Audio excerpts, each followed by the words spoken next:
So the thing with pointillism is that it's a little bit time consuming, only that it is small dots. So I'm going to use my smallest brush that I've got with me today. This is a number 1. The other thing is that it's focusing on very pure colour. So I'm not going to mix anything on the palette. I'm just going to apply the colour directly. So I'm going to start off with some green. And I'm just going to start by doing the outline.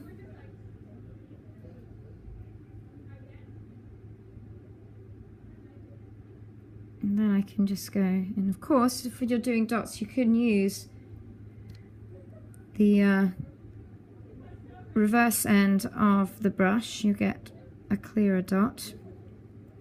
Now green is made up of blue and yellow, so you can also just use blue and yellow like I'm doing here. So I'm actually going to put in, the idea with pointillism is that you could use pure colour and it would, when you step back from the picture,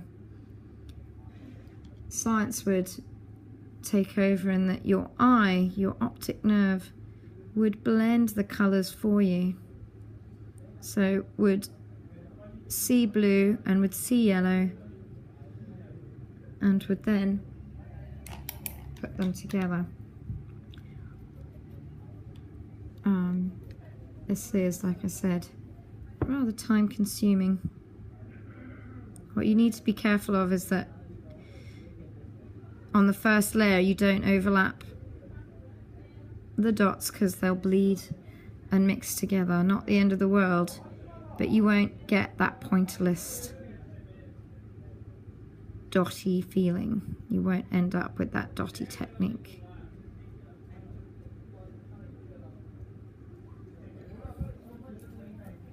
Okay, I'm going to do the trunk now. I'm going to cheat.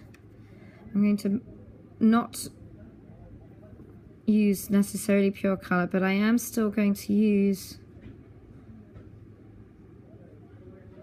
the dots.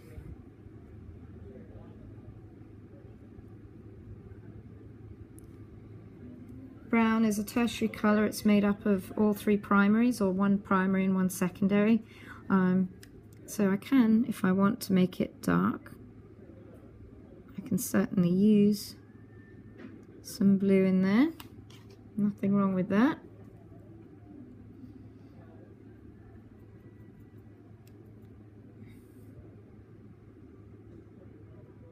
Got dark brown going on here.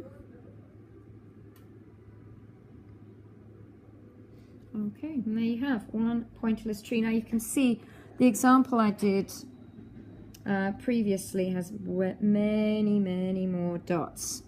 You can take your time. I'm just showing you what to do today. So I'm happy with that for the moment. I would leave that to dry and come back to it. I don't necessarily want the dots to merge. I'm now going to try having a go with Monet.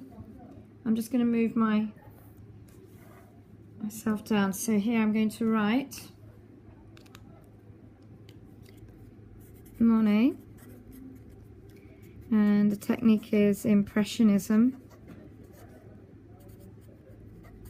And Impressionism was just that, creating an impression, not necessarily the exact photo replica, but rather exactly that, something a little bit quicker. They painted outdoors, they tried to capture the light and the changes of color. So because they were painting outside, because they were painting quickly, their technique developed into quite a loose brushwork. So I'm now switching to my bigger brush. I've actually got a number 4 brush now, and I'm going to mix up a bit of green, and this time I'm not going to be so careful. I'm just going to smudge it. Now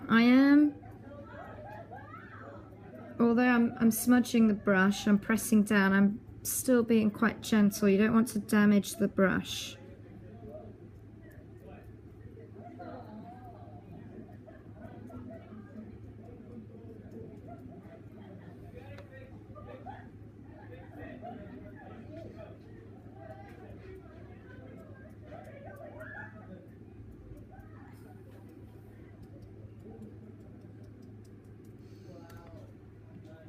You do want to fill the space, so I'm going to actually mix in a bit more of a yellowy green here. You don't want it all the same colour. You want that layers, you want different colours, but you want to try and fill the space.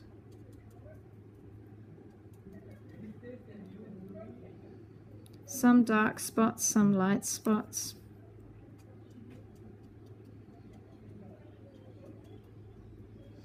Creating the effects of light on an uneven surface.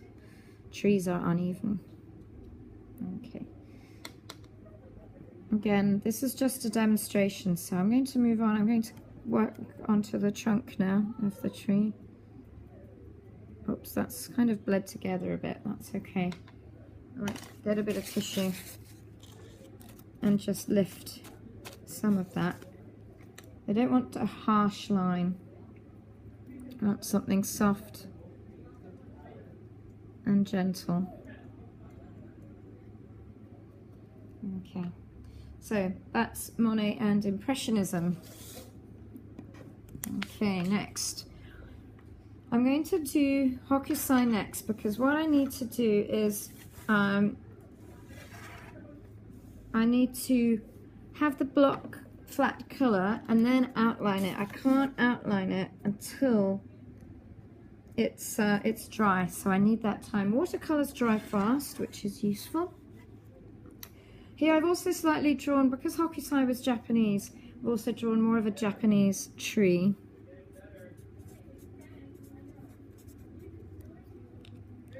So, oops, that's not working. I have to get another one. I'll come back to it. So, just going to create a tree trunk. Now here, I'm very different technique. I'm not doing soft, smudgy brushes or little dots. I'm filling the space with flat, bold color. I'm not deliberately including value or shading.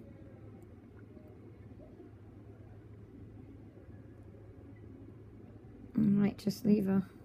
You can pre-draw this if you want, if you feel more confident with that. So I might just leave that to dry. While that's drying, I'm going to write down that it's a style of Japanese print.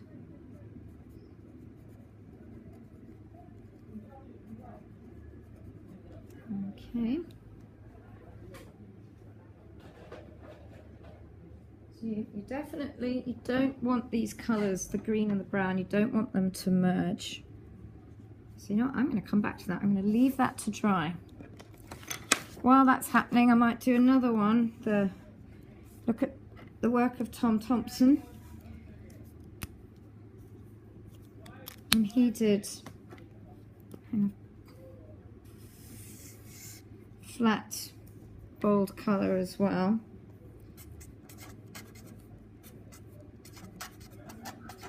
He was a Canadian artist, so his work reflects the grandeur and the boldness of the Canadian landscape. So this is what, something like this, I'm going to aim for that. A bit of value in the trees, not too much.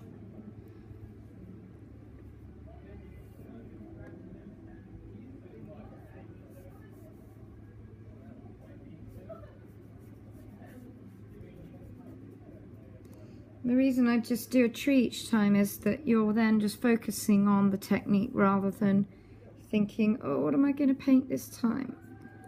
That stress is taken away. So I'm going to switch up and mix up a green. So I'm not drawing individual leaves here. It's that, again, that blocky, bold, flat colour.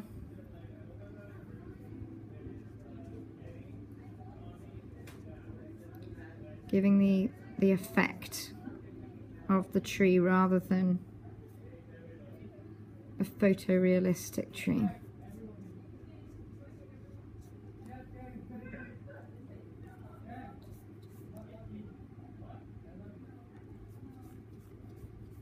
You can include value, you can make some parts lighter than others if you want to, that's absolutely not a problem, or some parts darker even. Mix up a bit of a lighter green here.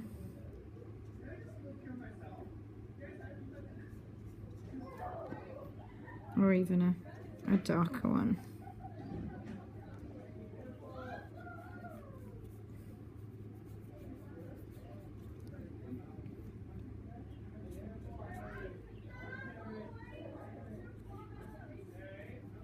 Okay,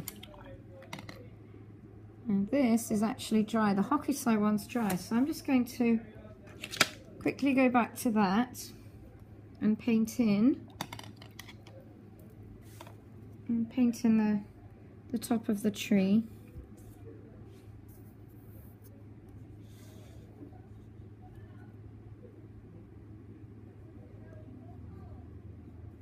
So Japanese prints tended, because of the technique, it was a print, the color does go on flat. No value here, I'm not putting in value.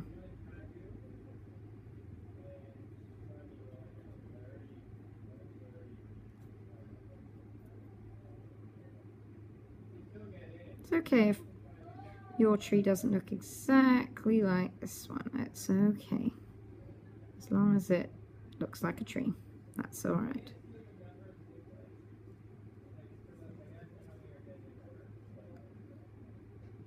Again, okay, again, I'm going to let that dry and I'll come back to it. I might just quickly add in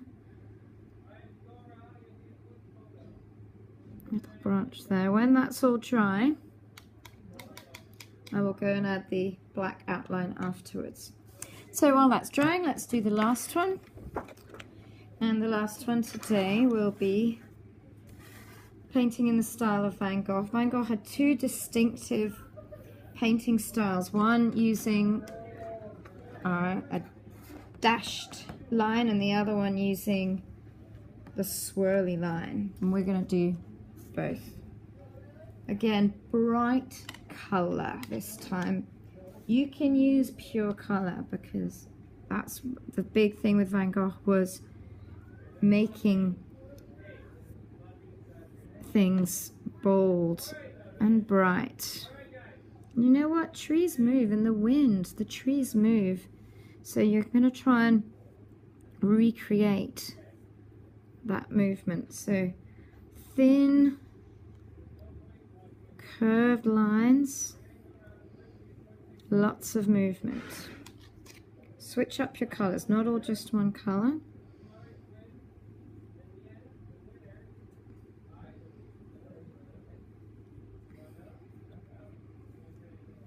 You don't have to be too precise.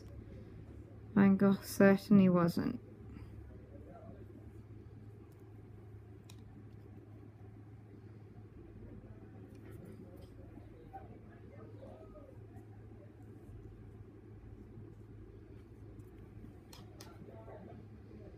Going to add in some little yellow highlights. Yellow was Van Gogh's favorite color. He thought it was a very happy color.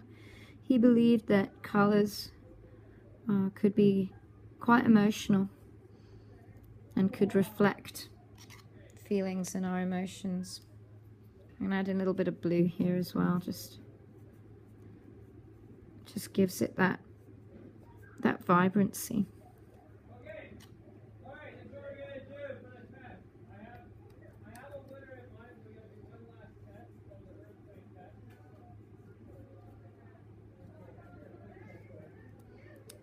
Okay. All right, that's the top of the tree. I'm now going to do the trunk, and here I'm going to use much more the dashed technique. So it's little strokes.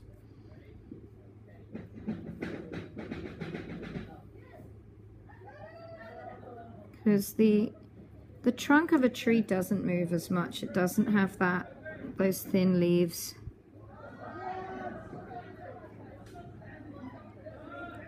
Now with the tree trunk, if you're thinking about color and producing vibrant colors, the complementary color of red, sorry, the complementary color of green is red. So I'm actually going to add in little flecks of red.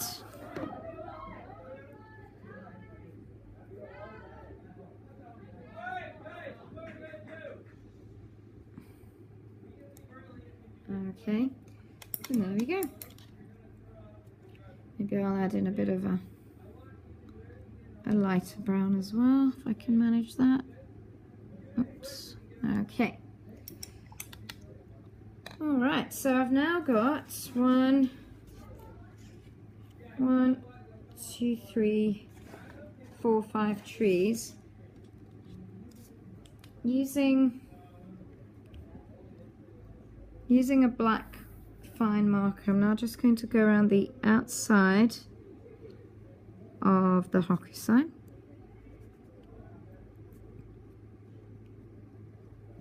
And this gives it that printed effect. So go around the brown and the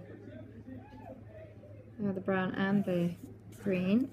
I'm also going to come back briefly to my pointillism, my Seurat one, because pointillism shouldn't have quite so many white spaces. Hopefully that area is dried. Notice I'm moving my paints. I don't want to drip paint across the things I've just painted. So, oops, I've got rather wet loaded brush here, never mind.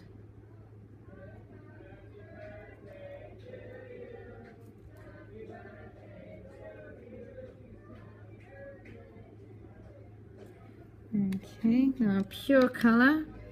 So I'm going to add in some blue here.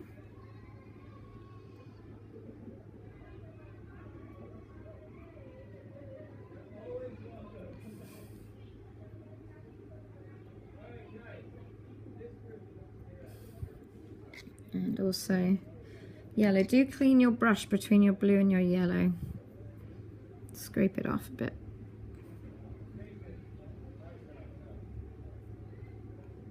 And you're aiming for small dots, so a little bit of paint and then,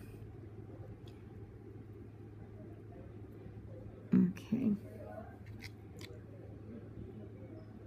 A bit more vibrancy. I'm going to add this very bright green here.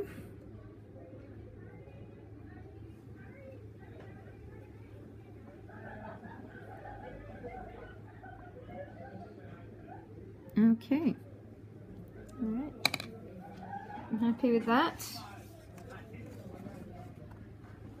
Okay, I've got Monet. I've got Tom Thompson. I've got Hokusai. I've got Pointillism. And I have Van Gogh, but I forgot to write his name in. Oops.